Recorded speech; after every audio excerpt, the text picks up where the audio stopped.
Hello সবাইকে, তোমরা সবাই কেমন আছো? আশা করি ভালোই আছো। তো দেখো, আজকে রাতের জন্য ঘুগনি করে নিয়েছি। ঘুগনিটা একদম সিম্পল, মানে অল্প মশলা দিয়েই করা হয়েছে। তো ঘুগনিটা কীভাবে রান্না করলাম তোমাদের সাথে একটু শেয়ার করি, চলো। তো ঘুগনি করার জন্য আমি এইখানে লঙ্কা কুচি আর কিছুটা পেঁয়াজ কুচিয়ে দেখো একটা থালার উপরে রেখে দিয়েছি। এই দিকে আমি দেখো প্রেশার কুকারে ভিজিয়ে রাখা যে মটরগুলো, সেগুলো আমি সুন্দর করে সিদ্ধ করে নিয়েছি। একটু জল বেশি দিয়ে সিদ্ধ করেছি, কারণ আমি ঘুগনিতে আর কাঁচা জল দেব না। এই জলটা দিয়েই আমার পুরো রান্নাটা কমপ্লিট করব। এই দিকে দেখো আমি ছোট ছোট করে আলু কেটে নিয়েছিলাম। তো সেই আলুগুলো সুন্দর করে একটু লাল লাল করে হালকা ভেজে নিয়ে রেখেছি। এই দিকে দেখো আমি শিলনোড়ায় বেটে নিয়েছি কিছুটা আদা আর কিছুটা জিরে, আর এইদিকে একটু সামান্য রসুন বেটে রেখে দিয়েছি।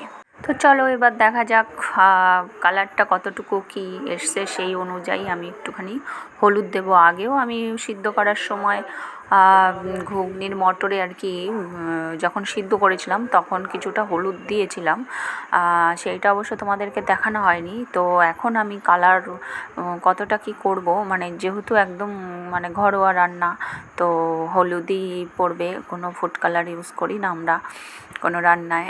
যেহেতু বাচ্চা কাচ্চা আছে বাড়িতে, বয়স্ক লোক আছে, তো এখানে একটু সামান্য হলুদ দিয়ে দিলাম। আর এবার একদম অল্প তেলে দেখো ফোড়নটা দেব, যেটা হচ্ছে সব থেকে মেন আর কি জিনিস, তো ফোড়ন।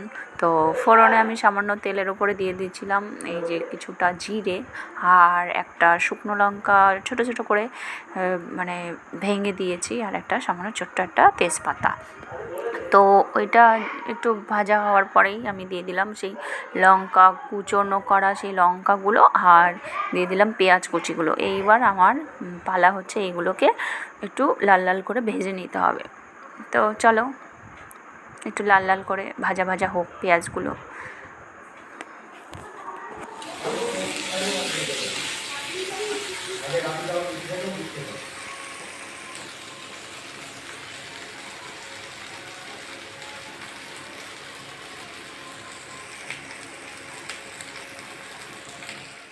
তো বন্ধুরা, এক হাতে মোবাইল নিয়ে এক হাতে প্রেশার কুকারটা আর কি ঢালা খুব মুশকিল। তো আমি যখন ফোড়নটা দিয়েছিলাম প্রেশার কুকারটা ধরে পুরো ঢেলে দিয়েছি, তো তখন আমি মোবাইলে ভিডিওটা করতে পারিনি। যাই হোক, দেখো আমি ওই ফোড়নটা ভাজার পরে আমি এই ঘুগনিটা ঢেলে দিয়েছি।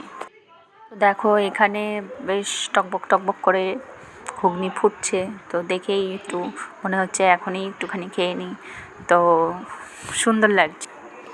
তো দেখো এবার আমি ঘুগনিতে একটু সামান্য চিনি দেব, যেহেতু আমার শাশুড়ি ঘটি, তো সব রান্নায় একটু হালকা পাতলা চিনি যায়, তো একটু চিনি দিলাম।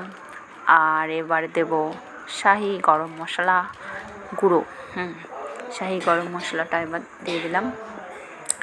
তো রান্না প্রায় কমপ্লিট। এবার নামানোর আগে আমি কিছুটা মানে বেশ খানিকটা ধনেপাতা কুচিয়ে রেখেছিলাম, এবার আমি ছড়িয়ে দিয়ে দিলাম। ব্যাস, আমার ঘুগনি রেডি। দেখো বন্ধুরা, হালকা পাতলা মশলা দিয়ে আমার পুরো ঘুগনি রেডি। চলে আসো খাওয়ার জন্য।